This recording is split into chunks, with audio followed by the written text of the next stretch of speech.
Welcome to the Sound Doctrine telecast. स्वस्थ सिद्धांत प्रसारण में आपका स्वागत है। Praise God for the Holy Bible. पवित्र बाइबल के लिए परमेश्वर की स्तुति हो। The purpose of this program is twofold. इस कार्यक्रम का उद्देश्य दो बातों में बता सकते हैं। Number one, to help you escape the floods of false doctrine. पहली बात तो ये कि झूठी शिक्षाओं की जो बाढ़ आई है उससे आपको बचा लें। Number two, to enable you to embrace the sound doctrine of God's Word. और दूसरा ये है कि परमेश्वर के वचन में जो खरा उपदेश है उससे आप ग्रहण कर सको। Under God, I prepared 200 corrective Bible lessons from the beginning of Christian life to the end of physical life. परमेश्वर के अनुग्रह से मैंने मसीही जीवन के शुरुआत से लेकर शारीरिक जीवन के अंत तक सुधारने वाली 200 पाठों को तैयार किया है। I taught these 200 lessons in a weekly telecast from 2008 to 2013 from English to Tamil. और सन 2008 से 2013 के बीच में साप्ताहिक प्रसारण के दौरान अंग्रेजी से तमिल में इन बातों को मैं सिखाता रहा हूं। I always preach and teach in English with simultaneous vernacular translation. और मैं अक्सर अंग्रेजी से वहां की स्थानीय भाषा के अनुवाद के साथ में इन बातों का प्रचार और शिक्षा देता आया हूं। But now God has guided me to make these lessons available to you directly in Hindi. परंतु अब परमेश्वर ने मेरा मार्गदर्शन किया है कि मैं इन पाठों को सीधे आपके लिए हिंदी में ला सकूं। But I cannot speak Hindi. परंतु मैं हिंदी बोल नहीं पाता हूं। But I have my friend here, Mr. Sudhanshu Kadam, who will teach these lessons to you on my behalf in Hindi. परंतु यहां मेरे साथ में मेरे मित्र भाई सुधांशु कदम हैं जो मेरे बदले आपको इन्हीं पाठों को हिंदी में सिखाएंगे। Here is Brother Sudhanshu Kadam. God bless you.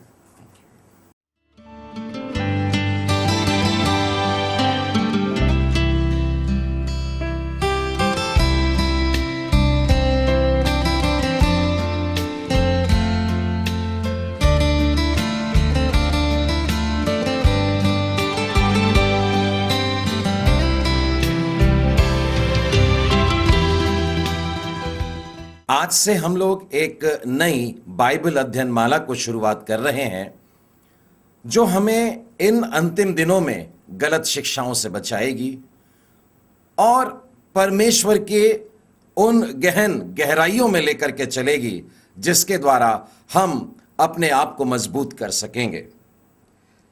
हमारे सामने जो विषय है वो है पश्चाताप।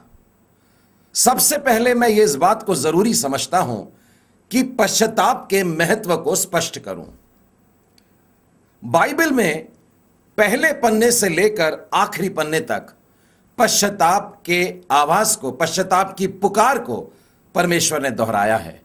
यदि उत्पत्ति के प्रारंभिक अध्यायों में हम देखें तो हम पाते हैं कि परमेश्वर आदम को बुला रहा है कि वो मन फिराए। यदि हम प्रकाशित वाक्य में देखें तो हम यही पाते हैं कि परमेश्वर कलीसियाओं को जो सुन रहा है और जो सुन करके इस पुकार को समझता है उसे मन फिराव के लिए बुला रहा है। परमेश्वर की यह आवाज समस्त मनुष्य जाति के लिए है। वे उसे विनाश से निकालने के लिए और उसे छुटकारे की ओर ले जाने के लिए बुलाहट है। परमेश्वर की इस आवाज को हमने सुनना है। परमेश्वर ने अपने नबियों को भेजा। पुराने नियम में मूसा नबी से लेकर मलाखी नबी तक अगर हम आते हैं तो इनकी एक ही आवाज रही है। मनुष्य जाति को वो कह रहे हैं, बार बार कह रहे हैं कि मन फिराओ। यदि हम पुराने नियम के आखिरी नबी यूहन्ना बपतिस्मा दाता को देखें, उनका भी यही संदेश रहा है। नए नियम की पहली पुस्तक मत्ती रचित सुसमाचार और उसके 3 अध्याय के 2 वचन में आइए। यूहन्ना बपतिस्मा दाता जिस बात का प्रचार कर रहा था वो था मन फिराओ। प्रभु यीशु ने जब अपना प्रचार कार्य आरंभ किया मरकुस रचित सुसमाचार के पहले अध्याय में देखिए, यूहन्ना के पकड़वाए जाने के बाद में यीशु ने गलील में आकर परमेश्वर के राज्य का सुसमाचार प्रचार किया और कहा, समय पूरा हुआ है, परमेश्वर का राज्य निकट आ गया है, मन फिराओ। प्रभु यीशु के जो 12 शिष्य थे, प्रभु यीशु ने उनको भी इसी प्रकार से सिखाया। मरकुस रचित सुसमाचार के 6वें अध्याय में देखिए, प्रभु यीशु ने अपने शिष्यों को 2-2 करके भेजा और उन्हें किस काम से भेजा? उन्हें अलग अलग प्रकार के अधिकार दे रखा, यहां तक कि अशुद्ध आत्माओं के ऊपर भी अधिकार दे करके रखा। लेकिन जब ये प्रचार करने के लिए निकले तो 12वें वचन में लिखा है, तब उन्होंने जाकर प्रचार किया कि मन फिराओ। प्रभु यीशु के शिष्यों के बाद में, प्रभु यीशु के जी उठने और उठा लिए जाने के बाद में हम देखते हैं कि उनके प्रेरितों ने क्या काम किया। मैं आपको अपने साथ प्रेरितों के कार्य और उसके दूसरे अध्याय में ले चलता हूं। प्रभु यीशु के शिष्य बड़े डरे हुए से थे, सहमे हुए से थे, बंद कमरों में थे। लेकिन पिंतकुस्त के दिन एक प्यारा सा आश्चर्य कर्म हुआ, एक भयानक सी आवाज हुई और उस अटारी पर जहां लोग प्रार्थना करने के लिए इकट्ठा थे, परमेश्वर ने अपने वायदे को पूरा किया। प्रभु यीशु ने कहा था, मैं तुम्हारे लिए एक सहायक भेजता हूं। वो सहायक इस दिन उतर आया और शिष्यों के ऊपर ठहर गया, वरन उनमें समा गया। और वो पतरस जो अब तक डरपोक कहलाता था, अब परमेश्वर की सामर्थ में होकर के लोगों को संदेश दे रहा है, सुसमाचार बता रहा है, प्रभु यीशु मसीह के जीवन की बातों को उन लोगों के सामने प्रकट कर रहा है। उन्हें बता रहा है कि तुमने कैसे कर परमेश्वर के बेटे को क्रूस पर चढ़ा दिया। ये सारी बातें सुनने के बाद में लोग उससे प्रश्न कर रहे हैं, हे प्रियो हम क्या करें, हे भाइयों हमें बताइए हम क्या करें। पतरस ने एक वाक्य में उत्तर दिया, मन फिराओ। और मेरे मित्रों, उस दिन 3000 लोगों ने प्रभु को ग्रहण किया, उसके नाम का बपतिस्मा लिया, उन्होंने मन फिराया। इसके बाद में प्रेरित पौलुस का जीवन हम देखते हैं। एथेंस में प्रचार करने के लिए जब वो पहुंचता है, एथेंस एक ऐसा स्थान है जहां पर मूर्ति पूजा बहुत चलती थी। लोग अपने आप को बहुत धर्मी भी समझते थे, यहां तक कि उन्होंने एक देवता के नीचे तो ऐसा लेबल लगाया था कि यह अनजाना देवता है। पौलुस प्रेरित उसी बात को लेकर के अरियुपगुस के बीच में खड़े हो गए और लोगों को बताने लगे, तुम अब तक जिस परमेश्वर का अनजाने में आराधना करते आए हो, उस परमेश्वर की पहचान मैं तुमको करके देता हूं। और तब उन्होंने सुसमाचार सुनाना आरंभ किया। और इन सारी बातों के बाद में देखिए क्या लिखते हैं, 30वें वचन में लिखा है, परमेश्वर ने अज्ञानता के समय पर तुम्हारे पर ध्यान नहीं दिया, पर अब हर जगह और सब मनुष्यों को मन फिराने की आज्ञा देता है। सारी दुनिया के लोगों को, सब लोगों को, हर एक स्थान में, पूरी दुनिया में मन फिराव का प्रचार होता है। हे मेरे मित्रों, हमारी बाइबल में शुरू से लेकर अंत तक मन फिराने की बातों को, पश्चाताप की बातों को लेकर के परमेश्वर हमें आज भी पुकारता है। हमने देखा बाइबल में पुराने नियम के नबियों के द्वारा परमेश्वर ने मन फिराव का संदेश दिया है। नए नियम में अपने आगे मार्ग तैयार करने वालों के द्वारा मन फिराव का संदेश दिया है। प्रभु यीशु ने खुद मन फिराव का संदेश दिया है, उसके शिष्यों ने मन फिराव का संदेश दिया है, उसके प्रेरितों ने भी मन फिराव का संदेश दिया है। यह मन फिराने की आवश्यकता, यह पश्चाताप करने की आवश्यकता क्या केवल पापियों के लिए है? बाइबल ऐसा नहीं बता रही है, परंतु पश्चाताप करने के लिए, मन फिराने के लिए परमेश्वर चाहता है कि उसके लोग भी करें, विश्वासी जन भी करें, उसकी मंडली के लोग करें, जो उसके आंगन में आ गए हैं वे भी मन को फिराएं। प्रकाशित वाक्य में जब 7 कलीसियाओं को पत्र लिखे गए हैं, उनमें से कुछ वचन आपके सामने बताता हूं। इफिसुस की कलीसिया को 2 अध्याय के 5वें वचन में लिखा है, स्मरण कर कि तू कहां से गिरा है और मन फिरा। उसी तरह से पिरगमुन की कलीसिया को लिखता है 16वें वचन में, मन फिरा नहीं तो। उसी तरह से आगे और कलीसिया को लिख रहा है, थुआतीरा की कलीसिया को, कि उसको भी मन फिराने का अवसर दिया गया। 7 में से 5 कलीसियाओं को, 7 विश्वासियों के समूह में से 5 को वो स्पष्ट कह रहा है कि तुम्हें मन फिराना पड़ेगा। यह संदेश पापियों के लिए भी कि वे मन फिराएं और संतों के लिए भी कि वे मन फिराएं। हम सबको मन फिराने की आवश्यकता है। मुझे मन फिराने की आवश्यकता है, आपको मन फिराने की आवश्यकता है। और इसीलिए हमने इस विषय को सामने लेकर के आया है, पश्चाताप। और हमारे सामने जो शीर्षक होगा कि पश्चाताप कैसे न करें, इस शीर्षक को हमने 10 पाठों में बांधा है और इसमें से आज हम पहला पाठ करने वाले हैं, हाउ नॉट टू रिपेंट, पश्चाताप कैसे न करें। First lesson, do not repent just to escape judgment, केवल न्याय से बचने के लिए पश्चाताप न करें। Do not repent just to escape judgment, केवल न्याय से बचने के लिए पश्चाताप न करें।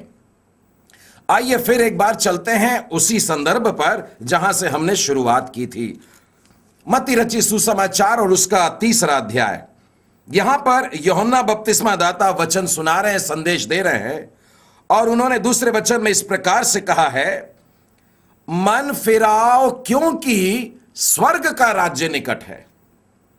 वे ये नहीं कह रहे हैं कि मन फिराओ क्योंकि नरक आ गया है, मन फिराओ क्योंकि जजमेंट का समय है, न्याय का समय आ गया। वे कहते हैं परमेश्वर का राज्य निकट आ गया है, इसलिए हमें मन फिराने की आवश्यकता है। ये परमेश्वर का राज्य क्या है? यह है प्रभु यीशु मसीह का शासन, यह है प्रभु की प्रभुत्वता, और उसके अधीन हमको जाना है, उसके अधीन हमको रहना है। अभी संसार की बातों को छोड़ना है, इन बातों से जिसमें अब तक हम लिप्त थे उसको छोड़कर अब मन फिराना है, क्योंकि परमेश्वर का राज्य निकट आ चुका है। इसके 6वें वचन में देखते हैं, लोगों ने अपने अपने पापों को स्वीकार करके, मान करके यरदन नदी में उससे बपतिस्मा लिया। साधारण लोगों क्या जो रवैया रहा, वे झुक गए, प्रभु के प्रभुत्व के सामने झुक गए, उन्होंने पाप अंगीकार किया और अपने जीवन को नए सिरे से शुरू करने के लिए परमेश्वर के हाथ में सौंप दिया। लेकिन इसी संदेश के लिए कुछ ऐसे लोग भी थे जिन्होंने कुछ अलग ही निर्णय लिया। उन्होंने भी मन फिराव की कोशिश की और वे यूहन्ना के पास में आते हैं। 7वें वचन में लिखा है, बहुत से फरीसी और सदूकी उसके पास में बपतिस्मा लेने को आए। यूहन्ना ने उनको देख करके क्या कहा? हे सांप के बच्चों, तुम्हें किसने चिता दिया कि आने वाले क्रोध से भागो। इन फरीसियों को, इन सदूकियों को हम ऐसा देखते हैं कि यह दंड से बचने की इच्छा से आ रहे थे। उनके ऊपर जो न्याय आने वाला है, जो क्रोध आने वाला है, उससे बचने के लिए वो यह मन परिवर्तन दिखाना चाह रहे थे। बहुत से लोग गलत अभिप्राय को लेकर के मन फिराव करते हैं। बाइबल में से कुछ उदाहरण आप लोगों के सामने रखना चाहता हूं। मेरे सामने चलिए निर्गमन की पुस्तक में आते हैं और उसके 9वें अध्याय में यहां पर परमेश्वर अपने भक्त मूसा के द्वारा अपने लोगों को मिस्र देश की बंधुआई से निकालने वाला है। और परमेश्वर ने मिस्र देश पर अलग अलग प्रकार की विपत्तियां भेजा है। उनमें से एक विपत्ति यहां पर 9वें अध्याय में जो लिखी है वो है कि ओले बरस रहे हैं, ओले के साथ में आग बरस रही है, लोग मर रहे हैं, जानवर मर रहे हैं, खेत तबाह हो गए हैं। ये सब कुछ देख करके वहां का राजा देखिए क्या कहता है। उसने मूसा और हारून को बुलवाया और बोला, इस बार मैंने पाप किया है, यहोवा धर्मी है, मैं और मेरी प्रजा अधर्मी है, मुझसे सहा नहीं जाता। अब यहोवा से विनती करो, तब मैं तुमको जाने दूंगा। और राजा की इस बात को मानकर मूसा खुले में जाता है, परमेश्वर से दुआ मांगता है। ओले बरसना बंद हो गए, आग बरसना बंद हो गई और सब कुछ बड़ा शांत हो गया। और जब यह दंड का समय निकल गया, तब फिरौन का रवैया देखेंगे आप। जब मूसा ने फिरौन के पास से नगर के बाहर निकलकर यहोवा की ओर हाथ फैलाए, तब बादल का गरजना, ओलों का बरसना बंद हो गया और बहुत में भूमि पर न गिरा। परंतु यह देखकर कि मेंह और ओले और बादल का गरजना बंद हो गया है, फिरौन ने अपने कर्मचारियों समेत फिर से अपने मन को कठोर करके पाप किया।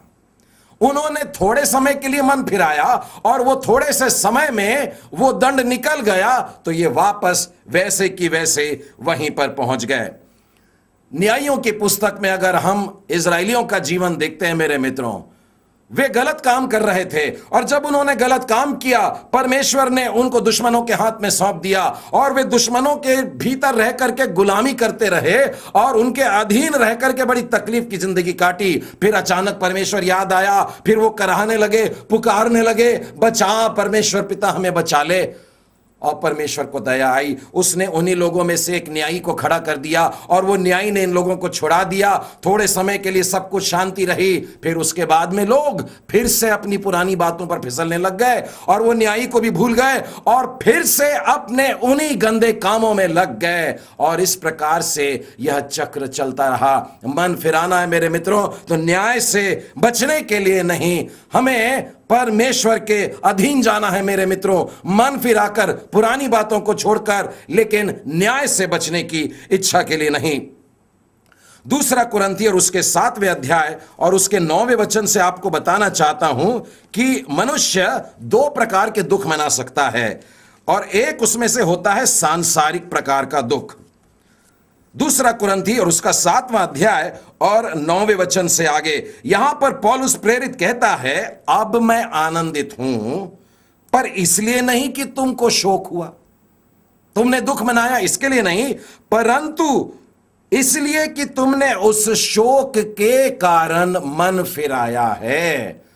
उन्होंने मन फिराया, इसलिए प्रभु के दासों का आनंद का कारण होता है, क्योंकि तुमने परमेश्वर की इच्छा के अनुसार किया।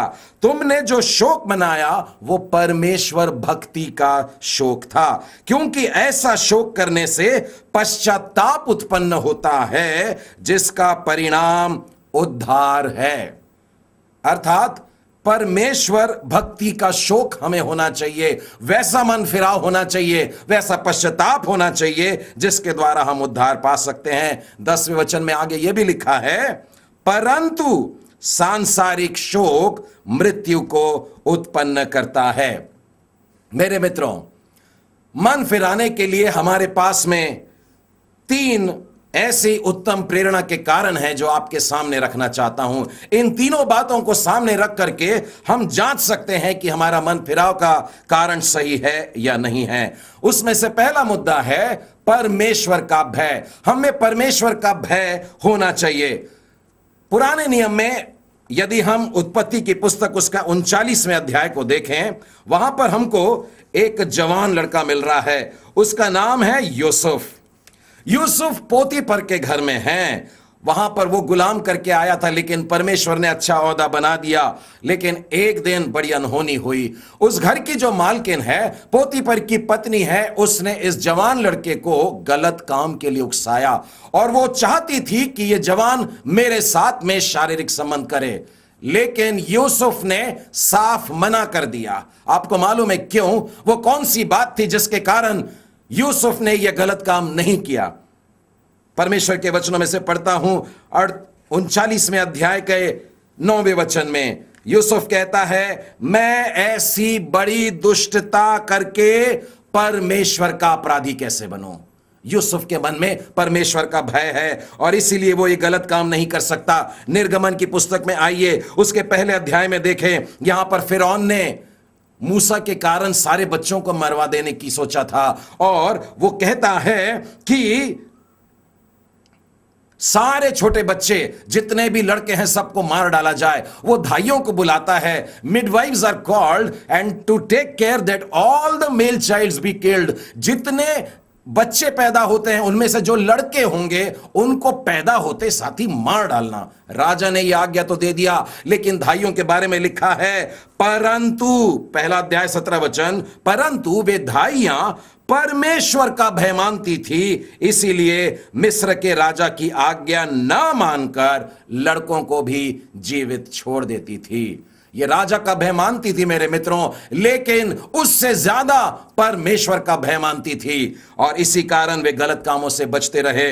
नहमिया की पुस्तक और उसका 5वां अध्याय अगर हम देखते हैं और उसके 15वें वचन में देखें तो वहां हमको इस प्रकार से मिलता है, परंतु पिछले अधिपति जो मुझसे पहले थे वे प्रजा को पर भार डालते थे, उनसे रोटी लेते, दाख मधु लेते, इसके साथ कई शेकेल चांदी भी लेते थे, वरन उनके सेवक भी प्रजा के ऊपर अधिकार जताते थे, परंतु मैं ऐसा नहीं करता था क्योंकि मैं यहोवा का भय मानता था।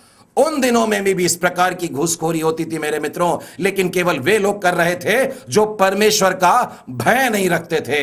जो परमेश्वर के भय में चलते हैं वो इन प्रकार के गलत कामों से बचे रहते हैं। भजन संहिता के 36वें अध्याय का पहला वचन बताता है कि इस प्रकार की दुष्टता का जो कारण है, जो मूल कारण है, जो जड़ है, वो क्या है?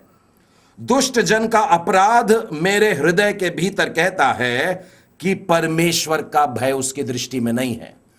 मनुष्य के भीतर जो दुष्टता है वो इसीलिए है क्योंकि वो परमेश्वर से नहीं डरता है। परमेश्वर का भय हमारे जीवन में होना चाहिए। वो गंदगी को हमें छोड़ना है मेरे मित्रों, और उस पवित्रता के पीछे हम लोगों को चलना चाहिए। 2 कुरिन्थी और उसका 7वां अध्याय और उसका पहला वचन भी हमसे इसी प्रकार से कह रहा है, हे प्रियो, जबकि ये प्रतिज्ञाएं हमें मिली हैं तो आओ हम अपने आप को शरीर और आत्मा की मलिनता से शुद्ध करें और परमेश्वर का भय रखते हुए उसकी पवित्रता को सिद्ध करें।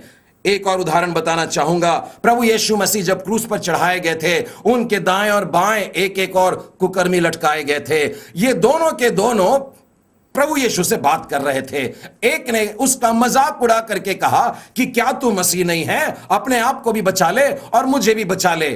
लेकिन दूसरे कुकर्मी ने पहले वाले को डांट करके कहा, क्या तू परमेश्वर से भी नहीं डरता?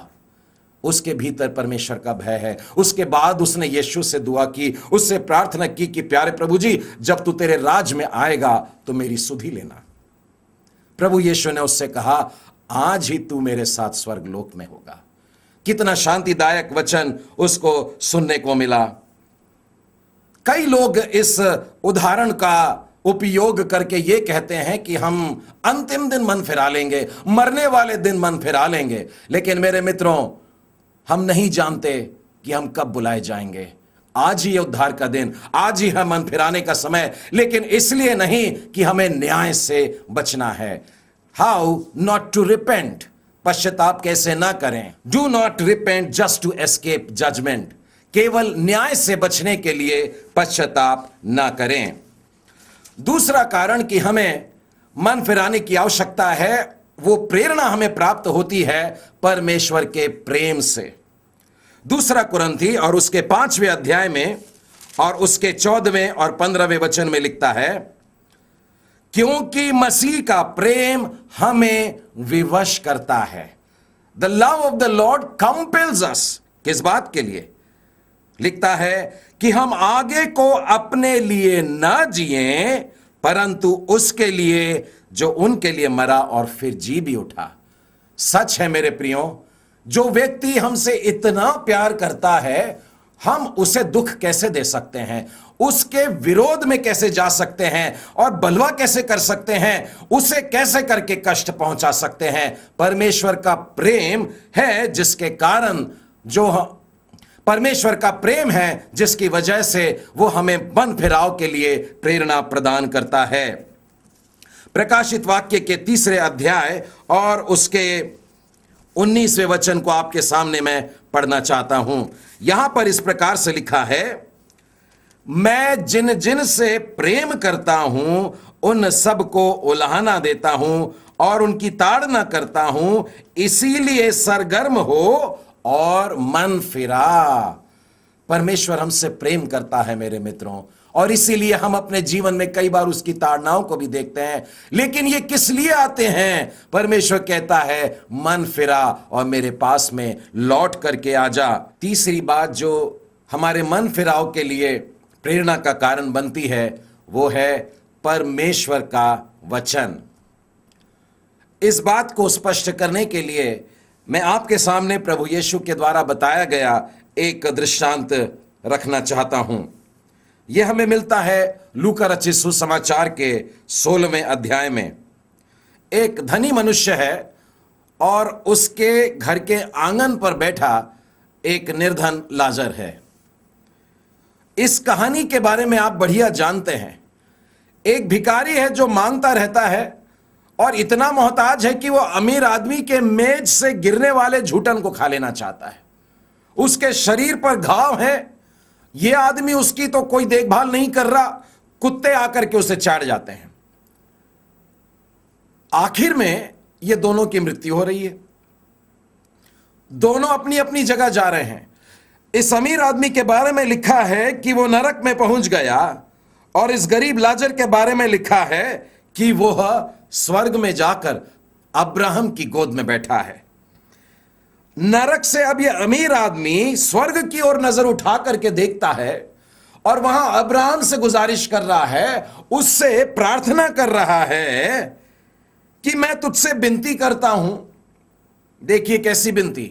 मेरे 5 भाई और हैं जो दुनिया में हैं, मेरे समान जी रहे हैं, मेरी गलती कर रहे हैं, वो भी यहीं पहुंच जाएंगे। एक काम कर दीजिए, ये लाजर को भेज दीजिए। अब्राहम ने उसे उत्तर दिया, उनके पास तो मूसा और भविष्यवक्ताएं हैं, वे उनकी सुने। अब्राहम ने उत्तर दिया कि मूसा की पुस्तकों से, मूसा की बातों से और भविष्यवक्ताओं की बातों से वो सीख ले। इस पर वो धनी आदमी तर्क कर रहा है, नहीं है पिता अब्राहम, पर यदि कोई मरे हुओं में से उनके पास जाएगा तब वो मन फिराएंगे। अब्राहम ने फिर उत्तर दिया, जब वे मूसा और भविष्यवक्ताओं की ही नहीं सुन रहे हैं तो यदि मरे हुए में से भी कोई जी उठे तो भी उसकी नहीं मानेंगे। अर्थात परमेश्वर का वचन ही है जिससे सुनकर हमें मन फिराने की आवश्यकता है। परमेश्वर का अटल वचन ही प्रेरणा का कारण होना चाहिए कि हम आज मन फिराएं। मेरे मित्रों, बाइबल हमें बताती है भजन संहिता के 19वें अध्याय में और उसके 7वें वचन में, यहोवा की व्यवस्था खरी है, वो प्राण को बहाल कर देती है। यहोवा के नियम विश्वास योग्य हैं, साधारण लोगों को बुद्धिमान बना देते हैं। 11वें वचन में लिखा है, उन्हीं से तेरा दास चिताया जाता है। इन्हीं वचनों से हमें चिताया जाता है। आज इन्हीं वचनों से मैंने आपके सामने वचन रखा है। मन फिराने की आवश्यकता है मेरे मित्रों, और जब हम ऐसा करते हैं, परमेश्वर का वचन कहता है, उसका वचन दोधारी तलवार है। इब्रानियों 4:12, वो हमारी देह में आर पार उतरता है, देह के कामों में आर पार उतरता है, हमारे मन को चीरता है, हमारे आर पार शरीर को, हमारे मांसपेशियों को, हमारी नसों के आर पार जाकर के एक एक बात को जांच लेता है। मेरे मित्रों, जरूरी है कि हम पश्चातापी मन लेकर, मन फिराव लेकर प्रभु के पास आए। और आश्वासन हमें दिया जाता है कि हमारा एक सहायक है, अर्थात प्रभु यीशु मसीह, जो हमारा महायाजक है और वो हमारे लिए परमेश्वर पिता के सामने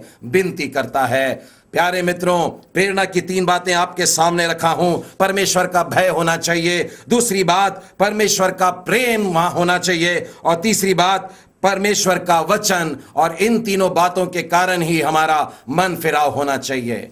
हाउ नॉट टू रिपेंट, पश्चाताप कैसे न करें। Do not repent just to escape judgment, केवल न्याय से बचने के लिए पश्चाताप न करें।